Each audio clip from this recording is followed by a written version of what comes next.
نحمده ونصلي على رسوله الكريم اما بعد. دو مجلسوں سے یہ بات چل رہی ہے کہ اللہ تعالیٰ کی محبت پیدا کی جائے،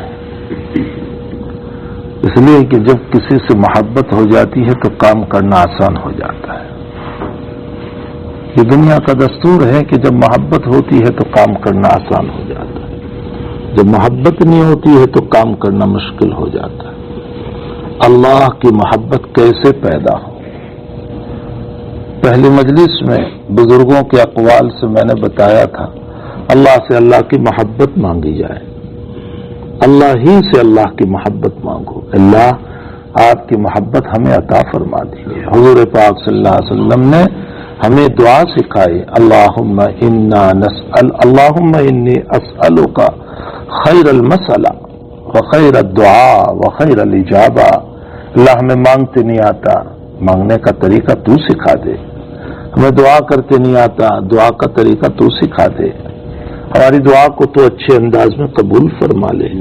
اللہم انی اسألک حبک، اللہ ہم تجھ سے تیری محبت مانگتے ہیں، اسی سے مانگی جائے، اللہ سے محبت مانگو، رات دن مانگو، رات دن مانگو۔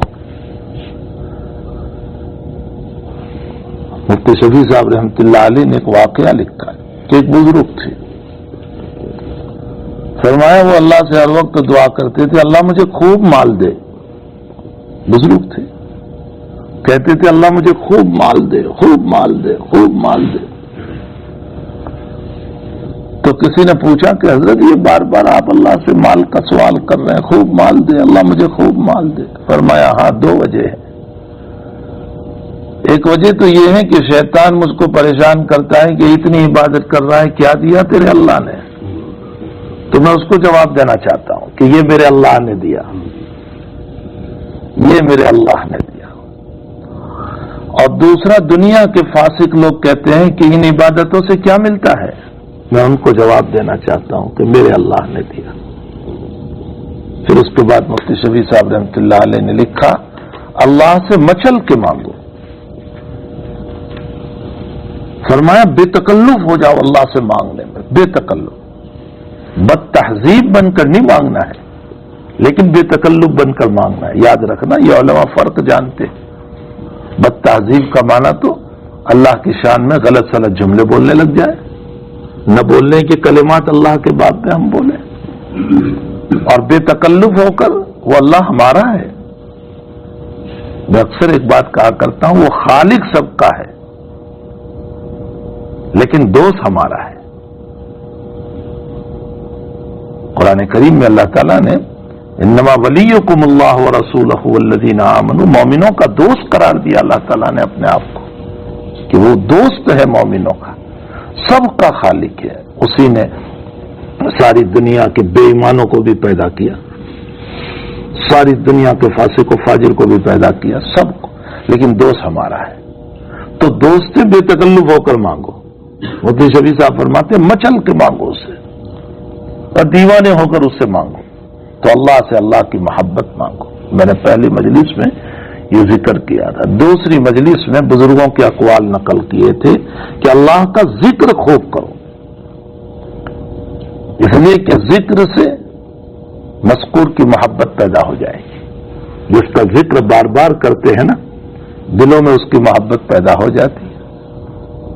حضرت الامام محمد ابن ادریس الشافعی رحمۃ اللہ علیہ کا شعر میں نے پڑھا تھا، اعید ذکر نعمان لنا ان ذکرہ هو المسک ما قررتہ یتضوع۔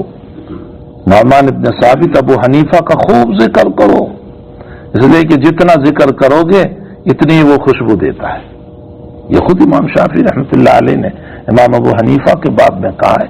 تو جب ابو حنیفہ کے بار بار ذکر کرنے سے ابو حنیفہ کی محبت پیدا ہوتی ہے، تو اللہ کا ذکر کرنے سے، خالق و مالک کا ذکر کرنے سے اس کی محبت پیدا نہیں ہوگی۔ اذکرونی اذکرکم، تم مجھے یاد کرو میں تمہیں یاد کروں گا۔ یا ایھا الذین آمنوا اذکروا اللہ ذکرا کثیرا، تم میرا بہت ذکر کرو۔ کہیں نہیں کہا اللہ نے کہ کثیر الصلاح، بہت نماز پڑھو، پورا قرآن پڑھ لیجیے، کہیں نہیں کہا۔ ہاں یہ تو کہا اقیم الصلاح، لیکن بہت نماز پڑھو، بہت روزے رکھو، بہت زکوٰۃ دو. علماء کے درمیان تو خود یہ اختلاف ہے کہ زکوٰۃ کے علاوہ اور بھی کچھ حق کے مال ہے یا نہیں. کچھ علماء کہتے ہیں زکوٰۃ کے علاوہ کوئی حق کے مال نہیں، یعنی واجب نہیں. باقی اضطراری حالت آ جائے تو پھر دینا ضروری ہو جاتا ہے. کوئی بھوکا مر رہا ہے، کوئی پیاسا مر رہا ہے، کوئی بغیر کپڑے کا ہے، تو اگرچہ آپ زکوٰۃ ادا کر چکے ہو لیکن اس مرتبہ دینا واجب ہوگا. تو کہیں نہیں کہا کہ بہت زکوٰۃ دو، بہت حج کرو، کہیں نہیں کہا. لیکن ذکر کے باب میں یہ ضرور کہا یا ایھا الذین آمنوا اذکروا اللہ ذکرا کثیرا. کیوں؟ اس کا بار بار ذکر کریں گے تو اس کی محبتیں پیدا ہو جائیں گی. تیسری بات، اس کی محبت کو پیدا کرنے ہی کے لیے اللہ کے حبیب پاک صلی اللہ علیہ وسلم نے صبح سے شام تک ہمیں دعائیں سکھائی. صبح سے شام تک ہمیں دعائیں سکھائی. اٹھو تو یہ دعا پڑھو، سو تو یہ دعا پڑھو، بیٹھو تو یہ دعا پڑھو، کسی کو مسکراتا دیکھو تو یہ دعا پڑھو، کپڑا پہنو تو یہ دعا پڑھو، استنجا خانے میں جاؤ تو یہ دعا پڑھو، نکلو تو یہ دعا پڑھو. پھر اس دعا میں بڑی حکمت ہے. وہ حکمت یہ ہے کہ استنجا خانے میں تم کہاں اللہ کا ذکر کرتے؟ فرمایا بس دعا پڑھ کے جاؤ اور دعا پڑھ کے نکلو، بیچ کا وقت ذکر میں شمار ہو جائے گا. اللہ، دن بھر میں تم کتنی مرتبہ ذکر کرو گے؟ بس ان دعاؤں کو اپنے اپنے وقت پر پڑھتے رہو، اللہ کے ذاکرین بندوں میں شمار ہو جاؤ گے. اور یہ کثرت ذکر کی علامت ہے. پھر عجیب و غریب ان دعاؤں کے اندر جو تاثیرات ہیں نا، شاید میں اور آپ دنیا کی وہ چیزیں نہیں مانگتے جو جناب نبی کریم صلی اللہ علیہ وسلم نے مانگی ہے. مجھے نہیں یاد کہ میری دنیا کے باب میں مجھے یہ مانگنا چاہیے. ایک دعا تو ہے حضور پاک صلی اللہ علیہ وسلم کی، من کان علی البر او البحر. اللہ کے نبی دعا فرما رہے ہیں، اے اللہ من کان من العبد او امہ فی البر والبحر. اے اللہ جتنے تیرے بندے اور بندیاں اس زمین پر ہے یا سمندر میں ہے، وَيَسْأَلُونَكَ، اور تجھ سے سوال کر رہے ہیں، اے اللہ اس میں تو ہم کو شریک کر لے، ان کی خیر کی دعاؤں میں شریک کر لے. وہ چاہے سمندر میں ہو، وہ چاہے زمین پر ہو، وہ جتنی دعائیں کر رہے ہیں اے اللہ ان کی خیر کی دعاؤں میں شریک کر لے، اور ان کی خیر کی اور ہماری خیر کی دعاؤں میں انہیں شریک کر لے. اور اللہ ان کی مغفرت فرما، اللہم اغفرہم وتجاوز عنہم، اور ہماری بھی مغفرت فرما اور ہمیں بھی معاف فرما. ایسی ایسی دعائیں نبی اکرم صلی اللہ علیہ وسلم نے فرمائی ہے. اسی لیے ہمارے بعض اکابر کی رائے یہ ہے کہ یہ دعائیں جو ہے نا حضور پاک صلی اللہ علیہ وسلم کی، یہ دلائل النبوہ میں سے ہیں. دلائل النبوہ کا معنی نبی کی معجزات، یہ نبی کے معجزات ہیں. اس لیے کہ حضرت نے جو دعا فرمائی ہے نا، ایسی دعا میری آپ کی زبان سے کبھی نہیں آئے گی، کبھی نہیں آئے گی. ہمارا ذہن بھی وہاں نہیں جاتا جو نبی نے مانگا. اللہم انی اعوذ بک من جہد البلاء. اللہ ایسی بلا آ جائے کہ جو بڑی مشقت والی، اب اس میں روزی بھی آ گئی، محنت بھی آ گئی، سب کچھ آ گیا، کہ اللہ مشقت والی روزی سے حفاظت فرما. وَدَرْكِ الشَّقَاءِ وَسُوءِ الْقَضَاءِ وَشَمَاتَةِ الْأَعْدَاءِ. دشمنوں کی برائیوں سے، ان کی حسد سے، ان کے کینے سے، ان کے مسائل سے ہماری حفاظت فرما. تو کہنے کا مطلب یہ ہے کہ حضرت کی جو دعائیں ہیں نا، وہ الہامی دعائیں سب اللہ کی طرف سے سکھائی گئی. یہ دلائل النبوہ میں سے ہے. ہمیں ان دعاؤں کو یاد کر لینا چاہیے. حزب العظم ہے، اپنے پاس رکھنا چاہیے اس کو روزانہ. اس کی جو منزلیں ہیں نا، ان منزلوں کو پڑھنا چاہیے. بعض لوگ یہ کہہ دیتے ہیں کہ الفاظ کو پڑھنے سے کیا فائدہ ہے. یقیناً اگر دعا کو سمجھ کے پڑھے تو بہت فائدہ ہے، اس لیے کہ اس میں دل اللہ کی طرف مائل ہوتا ہے، بہت بہت بہترین ہے. لیکن الفاظ پڑھنے سے بھی فائدہ ہے. ہاں جی، الفاظ پڑھنے سے بھی کم سے کم سارا بدن جو ہے چلو اس کی طرف متوجہ نہیں، زبان تو ذکر میں لگ گئی، ایک عضو تو لگ گیا اس کی یاد میں. یہ بھی تو ایک بہت بڑا فائدہ ہوا. چلو دماغ اس کی طرف نہیں گیا, دل اس کی طرف نہیں گیا, کم سے کم زبان تو اللہ اللہ کرنے لگ گئی, اس کی دعائیں پڑھنے لگ گئی. یہ بھی فائدہ ہے. یہ نہیں کہ اس کا بہت سے لوگ سمجھے بغیر بولتے رہتے ہیں. مثلا لوگ کہتے ہیں حفظ بنانے سے کیا فائدہ, یہ تو طوطے کی طرح جو ہے رٹ لیتے ہیں, قرآن تو سمجھ کر پڑھنا. ہو لوگ بھی ان کی تقریروں کو بہت اعلیٰ تقریریں سمجھتے ہیں. ہاں ماشاء اللہ ماشاء اللہ.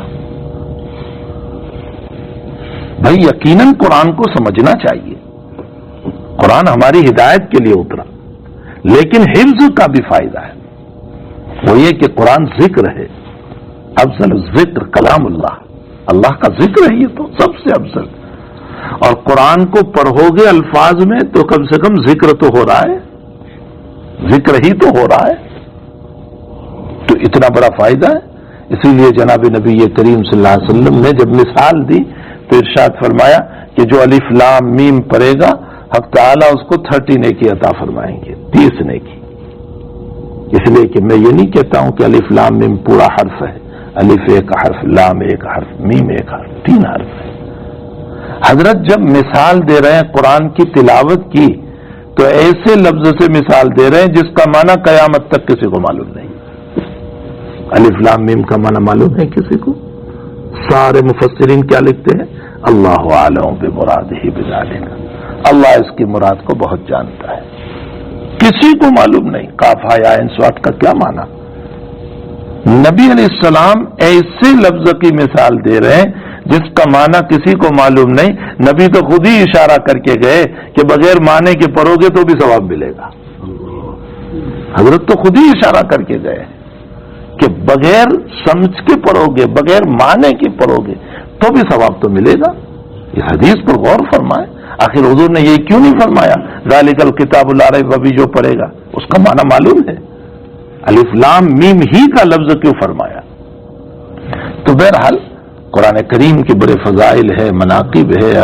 تو یہ دعائیں جو ہے نا, اگرچہ ان دعاؤں کو سمجھ کر کے پڑھنا چاہیے, اس کے معانی کو سمجھنا چاہیے, لیکن اگر کوئی ان دعاؤں کو بھی اکیلا پڑھتا رہے گا تو انشاءاللہ تعالی فائدے سے خالی نہیں. اللہ کا ذکر ہے وہ.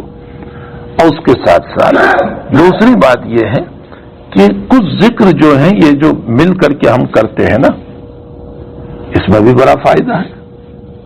کیسے فائدہ؟ قرآن کریم میں اللہ تعالیٰ فرماتے ہیں, کیا آیت ہے وہ, وَسَخَّرْنَا دَاوُودَ الْجِبَالَ يُسَبِّحْنَ وَالطَّيْرَ. فرمایا ہم نے داؤد علیہ السلام کے لیے پہاڑوں کو مسخر کر دیا اور پرندوں کو جو تسبیح پڑھتے ہیں. یعنی جب داؤد علیہ السلام لگتے ہیں نا پڑھنے کے لیے ذکر میں, تو ساتھ میں پہاڑ بھی, ساتھ میں پرندے بھی تسبیح کرتے. کیوں فرمایا یہ؟ اللہ کیا کہنا چاہتے ہیں اس میں؟ حضرت اقدس تھانوی رحمۃ اللہ علیہ نے بیان القرآن میں سوال قائم کیا ہے. یہاں حضرت فرماتے ہیں کہ اللہ کی اس آیت کے اندر کہتے ہیں کہ جب داؤد علیہ السلام جب ذکر کرتے ہیں تو پہاڑ بھی ساتھ ذکر, پرندے بھی ذکر, تو اس میں داؤد کا کیا فائدہ ہوا؟ اس کے بیان کی کیا ضرورت پڑ گئی؟ داؤد علیہ السلام کو کیا فائدہ ہوا؟ حضرت اقدس تھانوی رحمۃ اللہ علیہ جواب دیتے ہیں, فرمایا کہ ایک ساتھ بیٹھ کر جب ذکر کرتے ہیں تو کبھی کبھی کسی مخلص کے دل کا اثر دوسرے پر پڑ جاتا ہے, اس کی وجہ سے ہماری ذکر میں بھی جان پیدا ہو جاتی ہے.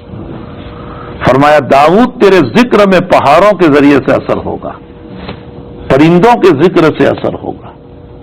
کتنا بڑا فائدہ ہے. اسی لیے حضرت گنگوہی نور اللہ مرقدہ فرمایا کرتے تھے کہ جب ہم ذکر کریں چاہے اکیلے ہو تو اس موقع پر یہ تصور کریں کہ زمین بھی میرے ساتھ ذکر کر رہی ہے, آسمان بھی میرے ساتھ ذکر کر رہا ہے, اس کے ستارے بھی میرے ساتھ ذکر کر رہے ہیں, یہ سن اور مون بھی ذکر کر رہا ہے, میرے اطراف میں ملائکہ ہے وہ بھی ذکر کر رہے ہیں, میرے اطراف میں ہو سکتا ہے جن کی مخلوق ہو, جنات ہو, وہ بھی ذکر کر رہے ہیں, میں اکیلا نہیں ہوں. اس تصور کا فائدہ کیا ہوگا؟ یقیناً فرشتے تو ہر جگہ ہیں, جن کی مخلوق تو ہر جگہ ہے, یہ آپ جو آسمان اور زمین تو ہر جگہ ہے. یقیناً ان لوگوں کے ذکر کا اثر ہمارے اوپر پڑے گا. مجھے کسی نے بتایا کہ حکیم اختر صاحب رحمۃ اللہ علیہ ایک مرتبہ باربیدوس تشریف لے گئے. وہیں کے لوگوں نے مجھے بتایا تھا کہ حضرت باربیدوس تشریف لے گئے تو صبح صبح فجر کی نماز کے بعد چلے گئے سمندر کے کنارے. وہ تو سمندری علاقہ ہے, چاروں طرف سمندر ہی سمندر ہے.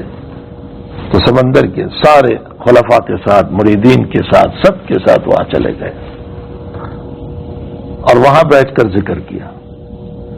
اور پھر حضرت نے ذکر کے بعد فرمایا کہ یہ بہتا ہوا پانی اللہ کی تسبیح اور ذکر کر رہا ہے, اس کا اثر میرے قلب پر پڑا. یہ مخلص ہے, اس کے اخلاص کا اثر میرے قلب پر پڑا تو میرے ذکر میں بھی تازگی پیدا ہو گئی. اس لیے فرمائیں وسخرنا داؤد الجبال یسبحنا. تو جب اس طرح پر ہم ذکر کرتے ہیں تو کبھی کسی مخلص, بہرحال کون اخلاص والا ہے وہ تو اللہ تعالیٰ ہی بہتر جانتا ہے, ہم تو کسی کو نہیں پہچانتے. اور ہر انسان کو اپنے باب میں تو یہی تصور کرنا چاہیے وہ مجھ سے اچھا یہ ہے. ہر انسان اپنے باب میں یہ تصور کرے مجھ سے اچھا یہ ہے, میں برا ہوں. مجھے ایک واقعہ یاد آیا حضرت مدنی نور اللہ مرکزہ کا. جمعرات رات میں حضرت مدنی نور اللہ مرکزہ دیر سے پہنچے حضرت اقدس تھانوی رحمۃ اللہ علیہ کے وہاں. تو وہیں باہر جو ہے چادر وادر ڈال کر سو گئے خانقاہ سے باہر. فجر میں جب حضرت تھانوی تشریف لائے دیکھا, فرمایا مولانا اطلاع کر دیتے. حضرت مدنی تو بہرحال حضرت مدنی تھے, فرمایا اطلاع کر دیتے. تو وہاں بورڈ لگا ہوا تھا باہر کہ اس وقت میں بیان قرآن لکھنے کا وقت ہے, اس وقت مہمانوں کو ملنے کا وقت ہے, اس وقت خطوط کے جواب دینے کا وقت ہے, اس وقت نماز, سارا چارٹ لگا ہوا تھا, ٹائم ٹیبل. تو حضرت مدنی نے ہنستے ہوئے فرمایا تمہارا ٹائم ٹیبل اجازت کہاں دیتا ہے کہ میں اطلاع کروں؟ بھائی تم نے تو ایک نظام بنا رکھا ہے, اب اس نظام میں خلل کیسے ڈالوں؟ فرمایا یہ تو عوام کے لیے ہے, آپ کے لیے نہیں. فرمایا مجھے تھوڑا ہی پتا تھا. بہرحال فجر کا وقت تھا. مدنی سے فرمایا نماز پڑھا دی تھی. اب مدنی رحمۃ اللہ علیہ نماز کے لیے کھڑے ہوئے. وہ جمعہ کے دن جو سورہ حامیم سجدہ اور پھر حضرت مدنی کے پڑھنے کا اپنا ایک طریق تھا اور سورہ دہر پڑھی. حضرت اقدس تھانوی رحمۃ اللہ علیہ کے وہاں جمعہ کے دن یہ سنت نہیں ہوتی تھی, یاد رکھیے یہ سنت نہیں ہوتی تھی, یعنی اس طرح پر نہیں پڑھا جاتا تھا. تو چونکہ وہاں معمول نہیں تھا اور اعلان ہوا نہیں تھا کہ سجدہ ہوگا, تو کتنے لوگ آیت سجدہ پر رکوع ہی میں چلے گئے. وہ رکوع کیا انہوں نے, پھر وہ کھڑے ہو گئے, نماز پوری ہو گئی. تو کچھ لوگوں نے حضرت مدنی پر نازیبا کلمات کہے, گندے کلمات. کسی نے تو حضرت مدنی کو کتا تک کہہ دیا, کسی نے جاہل کہہ دیا, کسی نے کیا کہہ دیا. حضرت اقدس تھانوی رحمۃ اللہ علیہ کا, حضرت مدنی تو چلے گئے, حضرت تھانوی رحمۃ اللہ علیہ کو پتا چلا کہ ایسے ایسے مسئلے. فرمایا احمقو, انہوں نے مجھے اللہ کے نبی کی سنت یاد دلا دی کہ میری نماز جمعہ کو ایسی ہونی چاہیے, اور تم نے اس طرح کی باتیں کہی. 3 آدمی تھے جو بولنے والے تھے, ان سے بیعت کو سلب کر لیا, واپس لے لیا. وہاں تو بس یہی مسئلہ تھا, وہاں کوئی اپنی دکان تو چلانا نہیں تھا کہ چلو مریدین برابر آ کر کے دکانیں چلائیں. وہاں تو یہ مسئلہ ہی نہیں تھا. وہاں تو اصل مسئلہ جو ہے تربیت کا تھا. اور فرمایا حضرت مدنی سے جا کر معافی مانگو, وہ معاف کریں گے تو پھر بیعت کروں گا. یہ تینوں پہنچے اور فرمایا حضرت آپ کی شان میں گستاخی ہو گئی تھی اور اس طرح کا مسئلہ ہوا, ہماری بیعت کا مسئلہ ہوا, آپ ذرا 2 کلمات لکھ دیے. حضرت نے لکھ دیا اور فرمایا کہ دیکھو جو کچھ ہوا وہ ہوا, میری وجہ سے آپ ان کو اپنے فیوز و برکات سے محروم نہ کریں, ان کو دوبارہ بیعت کر لیں. جب یہ خط پڑا تو حضرت تھانوی نے فرمایا تم نے وضاحت بھی کی تھی کہ تم نے کیا بولا تھا؟ فرمایا نا وضاحت تو نہیں کی, بس اتنا کہا تھا کہ آپ کی شان میں غصہ. فرمایا وضاحت کرو, کہ تم نے کیا کلمات بولے تھے. اسی لیے امام بخاری رضی اللہ تعالیٰ عنہ نے بخاری شریف میں مسئلہ قائم کیا ہے کہ اجمالی معافی کافی ہے. اگر آپ کسی سے معافی مانگے، بھائی کہا سنا معاف کر دیجیے، ہو گیا. اس نے کہا کہ معاف ہے تو ہو گیا، بالکل حدیث سے ثابت ہے. لیکن حضرت تھانوی کا مزاج یہ تھا کہ جب کوئی کہتا تھا حضرت کہا سنا معاف کیجیے، تو حضرت فرماتے تھے کیا کہا بتائیے پہلے. ایسے نہیں، بتائیے کیا کہا آپ نے. اور یہ اس لیے فرماتے تھے کہ واقعتاً اگر وہ عیب ہے مجھ میں تو میں اپنی اصلاح کر لوں. یہ مطلب تھا. یہ نہیں کہ کوئی مسئلے سے کوئی اگنور کرنا تھا مسئلے کو، یا مسئلے کی طرف توجہ نہیں ہے، اپنی اصلاح مقصد ہے. تو فرمایا وضاحت کی تھی تم نے کہ کیا بولا تھا؟ فرمایا جاؤ وضاحت کرو. تو اب گئے اور کہا حضرت، کسی نے کہا حضرت میں نے آپ کو جاہل کہہ دیا تھا، کسی نے کہا حضرت میں نے آپ کو کتا کہہ دیا تھا.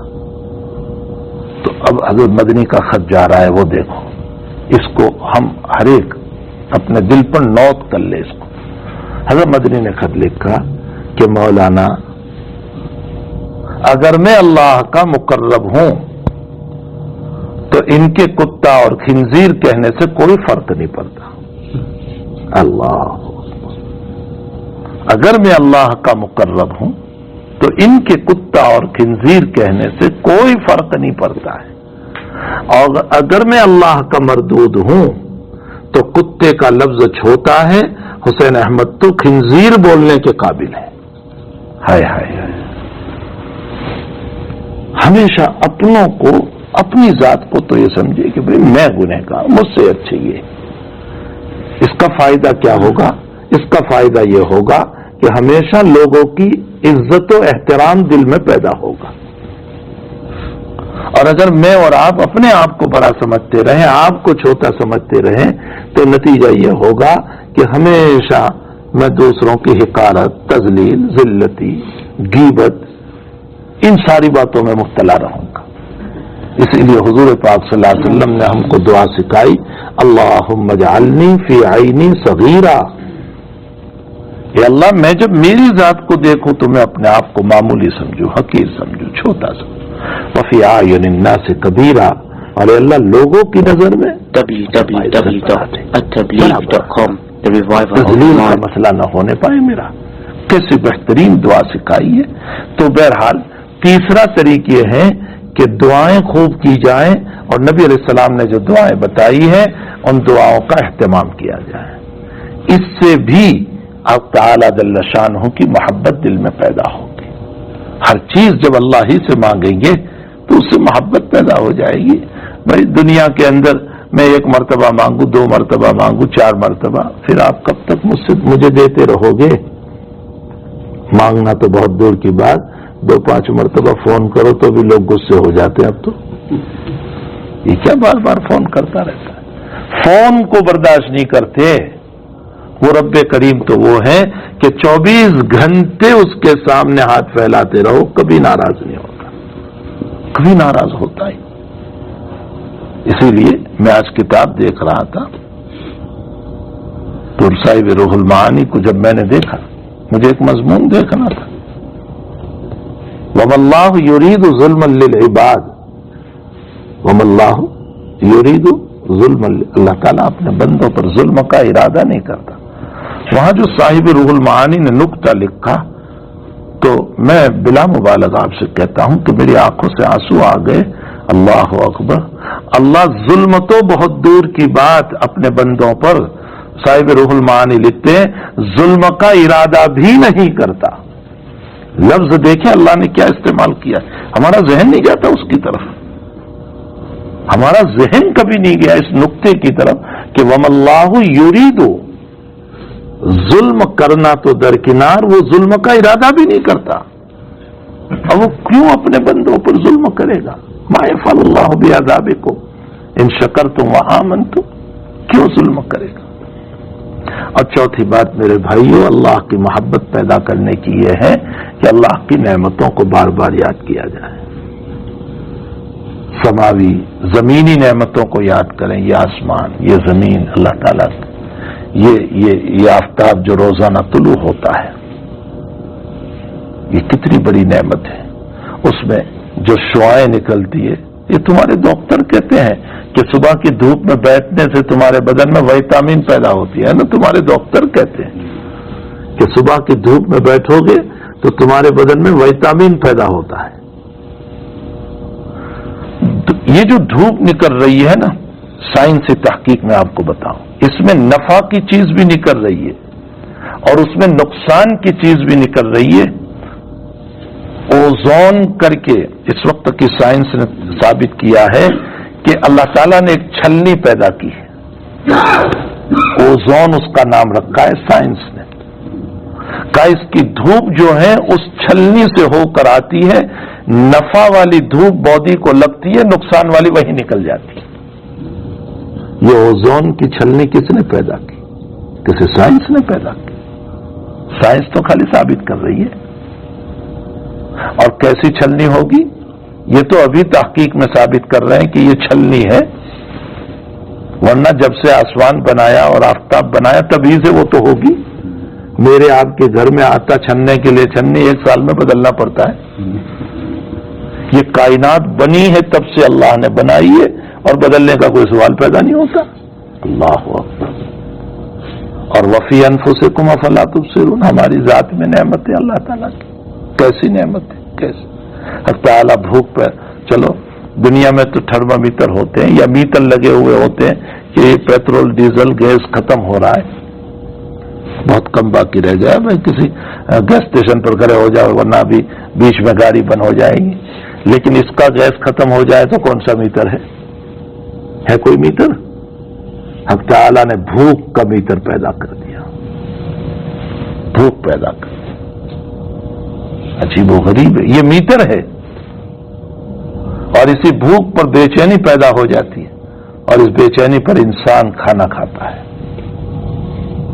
پھر یہ زبان آپ بہترین نوالا بنا کر کے پاؤں پر رکھ کے کوئی احساس نہیں، ناک پر رکھ کے کوئی احساس نہیں. اس کی لذت کو دیکھنے کے لیے تو اسی گوشت پر رکھنا پڑے گا، تبھی پتہ چلے گا کہ اس میں کیا لذت ہے، کھٹا میٹھا کڑوا، اس کا ذائقہ کیسا. تو اس چھوٹی سی زبان کو میری اور آپ کی لذت کے لیے اللہ نے پیدا کر کے اس میں لذت کو پہچاننے کی قوت رکھ دی. انسان ساری زندگی اس کا شکر ادا کرنا چاہے، ادا نہیں کر سکتا ہے. میری اور آپ کی آنکھیں، آپ دیکھیے چشمہ، ذرا سے نمبرات کا مسئلہ ہو گیا، ہر سال چشمے ہمیں لانے پڑتے ہیں، ہر سال چشمے بچے توڑ دیتے ہیں، نمبر بڑھ جاتے ہیں، کم ہو جاتے ہیں. لیکن اللہ کی بنائی ہوئی آنکھ جو ہے کبھی چینج نہیں کرنا پڑتا، بس وہ چل رہی ہے. ایک ایک نعمت کو دیکھو، کھانا کھا رہے ہو تو بس اٹھا پٹک کا کھانا ہوتا ہے، پہلے گرم پھر ٹھنڈا پھر گرم پھر ٹھنڈا پھر لیکوڈ پھر یہ دنیا بھر کی چیزیں کھاتے پیتے جا رہے ہیں. اب ظاہر سی بات ہے کہ خرابی ہوگی یا نہیں ہوگی، لیکن حق تعالیٰ نے فلٹر مشین اندر میں ایسے لگا دیے کہ تم دنیا بھر کی چیزیں کو کھاؤ، میں اندر میں ایک دوسرے سے الگ الگ کر کے کسی کو خون بنا دوں گا، کسی کو فضلہ بنا دوں گا، کسی کو طاقت کی چیز بنا دوں گا، کسی کو بیکار بنا دوں گا. اس میں تمہارا کوئی کرشمہ نہیں ہوگا، اندر میں رکھی ہوئی میری مشین کام کرے گی. لیکن کبھی کبھی عبرت کے لیے اس کے خلاف درد بھی شروع کر دوں گا. اب ایسی تھی ہو رہی ہے، پریشان حال ہے. بھائی کیا ہو گیا؟ فرمایا فیسلٹی گئی. جب ایسیڈیٹی آتی ہے تو فیسلٹی جاتی ہے، پریشان ہو جاتا ہے. تو حقیقت یہ ہے کہ وفی انفسکم افلا تبصرون. بزرگان دین فرماتے ہیں اللہ کی محبت کو پیدا کرنے کے لیے یہ 4 چیزیں ہیں. پہلا، اللہ سے اللہ کی محبت مانگو. دوسرا، اس کا ذکر خوب کرو. تیسرا، دعائے معصورہ و منقولہ کا اہتمام، اس کے ذریعے سے اپنے دلوں میں رب کریم کی عظمت پیدا ہوتی. اور چوتھا، اس کی نعمتوں کو یاد کرو. جو چیزیں اللہ تعالیٰ نے، جو نعمتیں ہم کو دے رکھی ہے بہترین قسم کے اس جسم کے اندر، اس کو یاد کیا جائے. یہ 4 چیزیں ہیں اللہ کی محبت کو پیدا کرنے کے لیے. اور بھائی جب محبت اس رب کی پیدا ہو جاتی ہے تو پھر اس صورت میں تہجد کے لیے اٹھنا آسان ہو جاتا ہے، پھر نماز کے لیے فجر میں اٹھنا آسان، پھر تلاوت قرآن آسان، پھر جتنے کام ہوں گے پھر اس رب کے نام پر خرچ کرنا آسان، پھر اس رب کے لیے کسی کو معاف کرنا آسان۔ یہ ساری باتوں کی آسانی تبھی ہو سکتی ہے جبکہ اس سے محبت پیدا ہو جائے۔ تو ہمارے بزرگوں نے اس رب کی محبت کو پیدا کرنے کے لیے 4 طریقے بتائے ہیں۔ اگر ہم ان 4 طریقوں کا اہتمام کریں گے، اور پھر میں نے بیچ میں ایک بات یہ کہی تھی کہ جس وقت حضرت مفتی شفیع صاحب رحمۃ اللہ علیہ، حضرت اقدس تھانوی رحمۃ اللہ علیہ سے بیعت ہوئے تھے، تو اس موقع پر مفتی شفیع صاحب گھبرا رہے تھے کہ نہ معلوم کتنے وظائف دے دیں گے، اور میں ہوں پڑھنے پڑھانے والا آدمی، اور کہاں یہ سب زمیلے لے کر چلتا رہوں گا کہ اتنی مرتبہ الا اللہ پڑھو اور اللہ کرو اور فلاں کرو اور یہ کرو۔ مفتی شفیع صاحب خود فرماتے ہیں کہ میں اس زمانے میں دارالعلوم دیوبند میں 18 کتابیں پڑھاتا تھا، 1-2 نہیں، 18 کتابیں، 18 کتابیں۔ جب حضرت تھانوی سے کہا گیا، حضرت تھانوی نے فرمایا نہیں، میں بھی جانتا ہوں تم کام کے آدمی ہو۔ حضرت نے فرمایا اپنا ماضی یاد آ جائے استغفار کرتے رہنا۔ دیکھو ماضی استغفار، اپنے حال میں اچھے حالات ہو شکر کر لینا، اور برے حالات ہو صبر کر لینا، اور اپنا مستقبل فرمایا اپنے مستقبل کے باب میں رجوع اللہ رکھنا، اللہ سے پناہ مانگتے رہنا، اور ہو سکے تو کچھ اللہ تسبیحات پڑھتے رہنا۔ اللہ تعالیٰ مجھے اور آپ کو ان باتوں پر عمل کی توفیق دے۔ اللہ اپنی محبت سے ہم سب کو نوازے۔ اب تعالیٰ جل شانہ ہمارے قلوب کو اپنی محبت سے معمور فرما دے، بھر دے، اور ہم اس رب کے محبت کے ایسے دیوانے بن جائیں کہ اس کی عبادت کرنا ہمارے لیے آسان ہو جائے۔ وصلی اللہ علی النبی الکریم، سبحانک اللہم و بحمدک، لا الہ الا انت، نستغفرک و نتوب الیک۔